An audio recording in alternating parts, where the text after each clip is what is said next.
कहते हैं कि साधक को कैसा होना चाहिए, सिखा रहे हैं, क्योंकि मनुष्य है। गीता जी मनुष्य के लिए है। गीता ना तो जानवरों के लिए कही भगवान ने, गीता ना देवताओं के लिए कही भगवान ने, गीता ना मुर्दे के लिए कही भगवान ने, गीता केवल जीवित इंसान के लिए। और हम आप सब जीवित इंसान हैं। यदि गीता के अनुसार हमने जीवन नहीं बनाया, इसका मतलब हमने मानव का जीवन नहीं जिया। अब हमको अगले जन्म में जानवर बनने से कोई रोक नहीं सकता, दंड मिलेगा अलग।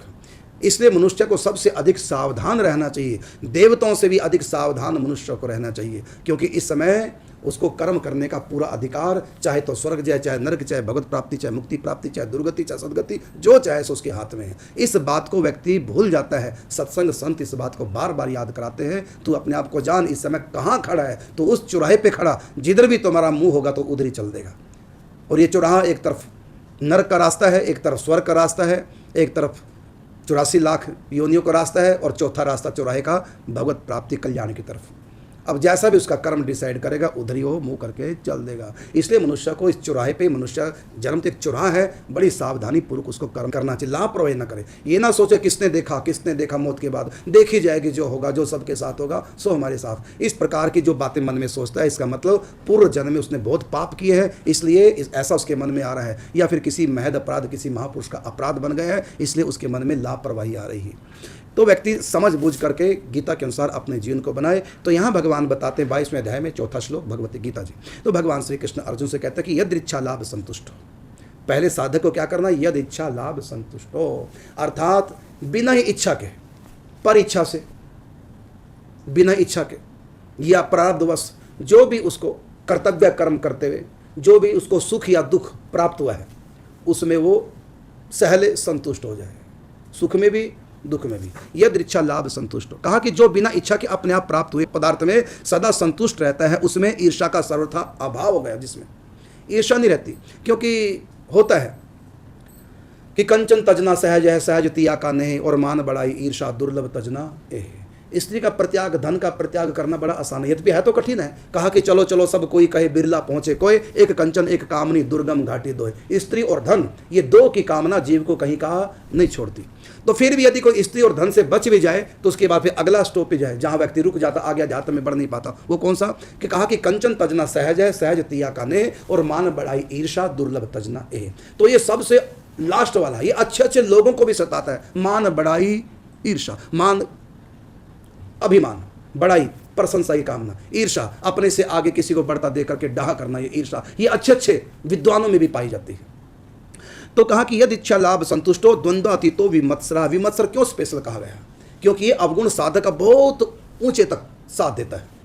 सारे अवगुण तो रास्ते में बड़ी जल्दी छूट जाते हैं, धन की कामना, स्त्री कामना, ये सब, लेकिन मान बढ़ाई और ईर्षा, और सबसे बाद में कौन सा शब्द कहा भगवान ने, ईर्षा, मत्सर। 6 विकार है, काम, क्रोध, लोभ, मोह, मद और ईर्षा। मत्सर जिसको बोलते हैं, काम का मतलब इच्छा है, कामना है, और क्रोध अर्थात जो भी हमारी कामना में विघ्न करेगा उसके ऊपर क्रोध आएगा, और लोभ अर्थात कामना पूरी हो गई तो और आगे कामना जगेगी, लोभ मतलब। तो कामना, क्रोध, लोभ, मोह, मोह का मतलब अज्ञान, और मद, मद का मतलब अहम, और आगे मत्सर, मत्सर का मतलब अच्छे लोगों से। मत्सर ऐसा अवगुण है, अच्छे लोगों में भी घृणा करा देगा, क्योंकि मत्सर बीमारी जो है हमेशा अपने से ऊंचे उठे लोगों की तरफ देखकर ही मत्सर बढ़ता है।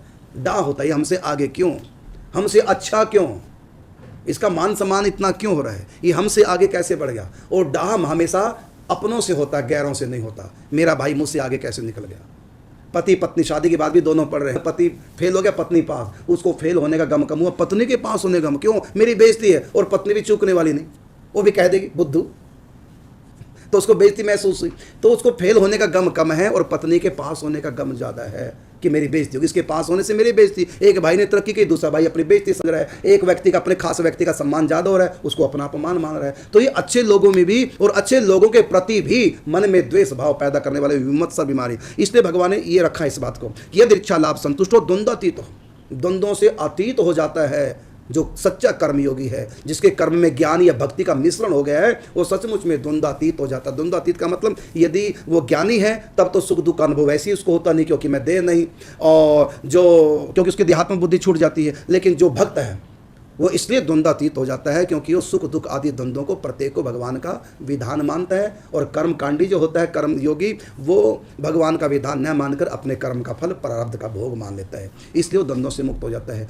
तो जो कर्म योगी है वो उसको अपना प्रारब्ध मानता है, किस्मत मानता है, और जो भक्त है वो सुख दुख को अपना प्रारब्ध न मानकर भगवत इच्छा प्रभु का विधान मान लेता है, इसलिए वो द्वंद्वातीत हो जाता है। और जो ज्ञानी है, ज्ञानी तो सुख को सुख, दुख को दुख मानता ही नहीं, हो तो उसको ब्रह्म मानता है। इस ब्रह्म से वो अलग हो चुका है, देहात्म बुद्धि उसकी नष्ट हो चुकी है, वो अध्यात्म में जीवन जी रहा है, इसलिए उसके ऊपर भी असर नहीं। तो तीनों ही, चाहे कर्म में, चाहे उपासना में, चाहे ज्ञान में, किसी भी मार्ग पे कोई चलने वाला है तो धीरे धीरे वो द्वंद्वातीत तो हो ही जाएगा। द्वंद्व कहते हैं सुख दुखों को, सर्दी गर्मी, अपना पराया, मान अपमान, ये सब द्वंद्व, इन द्वंद्वों से वो अतीत हो जाता है। और विमत्सर अर्थात उसमें मत्सर नहीं, उसका कोई अपना साथी, कोई भी व्यक्ति उसको अपने से आगे बढ़ता दिखता है, उसको गुरु मानता है। वो किसने तो मुझको शिक्षा दी है कि ऐसे तरक्की करनी है, वो उससे सीखना कुछ चाहता है, वो भी उस जैसा बनना चाहता है, उसको नीचे गिराना नहीं चाहता, क्योंकि उसमें मत्सर नहीं। लेकिन जिनमें मत्सर है वो तो नीचे गिराना चाहते हैं कि हमसे आगे क्यों है, इसको नीचे गिराओ, ईर्ष्या हो जाती है। तो भगवान कहते हैं ऐसा जो है,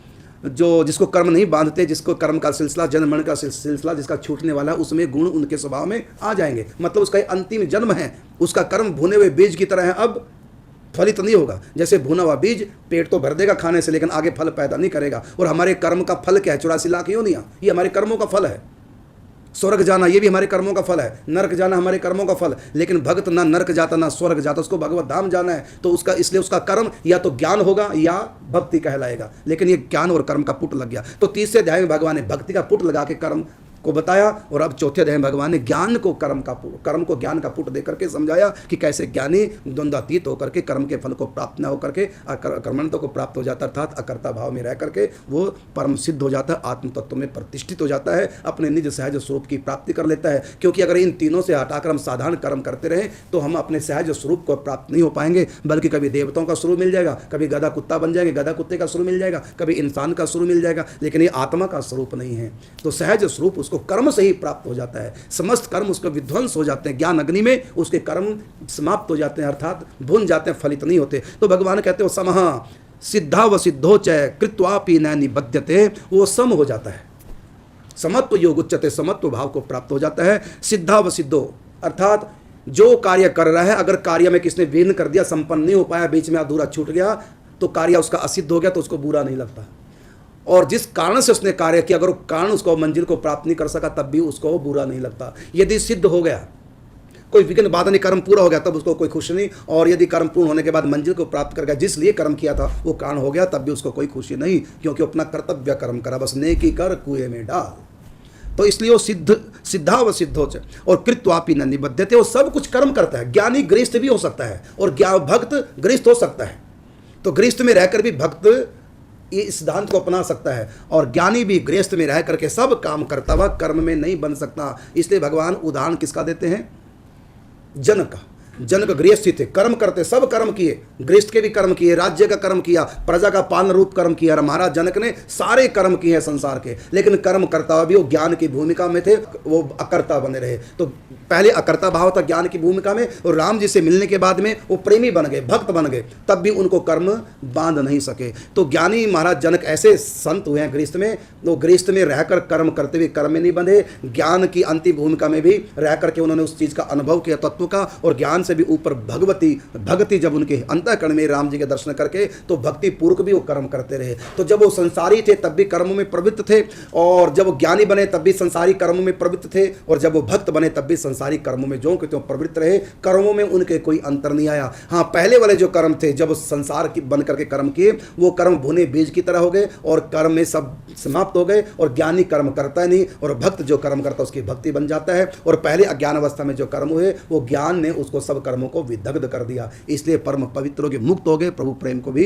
प्राप्त कर गए। तो यहाँ भगवान कहते हैं कृत्वापि न निबध्यते, अर्थात जो ज्ञानी है, जो भक्त है, वो सब कर्म करते, गृहस्थ भोगते हुए भी वो गृहस्थी नहीं है, वो बाप बन गया तब भी बाप नहीं। महाराज जनक सब कुछ होकर भी कुछ नहीं, यहाँ तक कि देहधारी होकर भी वो विदेह थे, क्योंकि उनके देहात्म बुद्धि समाप्त हो गई। और जब भक्त बने फिर देहात्म बुद्धि आई, क्योंकि देहात्म बुद्धि आई तभी सीता जी की विदाई में रोए थे, लेकिन अब उनका रोना ज्ञानातीत था, अभाव में नहीं रो रहे, अब वो प्रेम में रो रहे। और कौन सा प्रेम? ज्ञानातीत प्रेम में रो रहे हैं।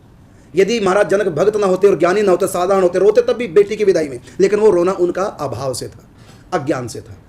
लेकिन अब यहाँ भक्ति में रो रहे हैं, प्यार में रो रहे हैं। वो भी किससे प्यार? संसार से नहीं, परमात्मा से, भगवती सीता जी से, राम जी से। तो अज्ञानी के कर्म भी वैसे ही हैं, शास्त्रविद। ज्ञानी के भी कर्म ज्यों कहते हैं, भगत के भी कर्म ज्यों कहते हैं, लेकिन अंतर कितना है? अंतर केवल भाव का है। इसलिए भगवान कहते हैं, क्योंकि ये कर्म ज्ञान संन्यास योगो नाम है चतुर्थोध्याय। यहाँ कर्म की भी बात बताई, ज्ञान की भी, और संन्यास का मतलब त्याग की बात बताई। तो सब अवस्था में भक्ति भी ज्ञानी भी कर्म करता हुआ कृत्वापि न निबध्यते, कर्म करता हुए कर्म में नहीं बंधता। या कर्म में बंधने का मतलब उसके फल में बंधना और कर्म में आसक्ति न होना और कर्म के फल की इच्छा न होना। अर्थात उसके कर्म, यदि वो शुभ कर्म करेगा तब भी स्वर्ग नहीं जाएगा, यदि उससे अशुभ कर्म भी हो गया, भगवत निमित्त कुछ भी ऐसा, जैसे हनुमान जी ने लंका में आग लगा दी, देखने में लगता गलत हो गया, तब भी वो कर्म उनको नरक नहीं पहुंचा सकता, क्योंकि वो अकर्तापन के भाव से कर रहे हैं या फिर भगवत भाव से, भगवत भक्ति, भगवत प्रीत्यर्थ कर्म कर रहे हैं, इसलिए वो कर्म उनको बांधेंगे नहीं। तो भगवान कहते हैं समय सिद्धा व सिद्धोच है कृत्वापि न निबध्यते।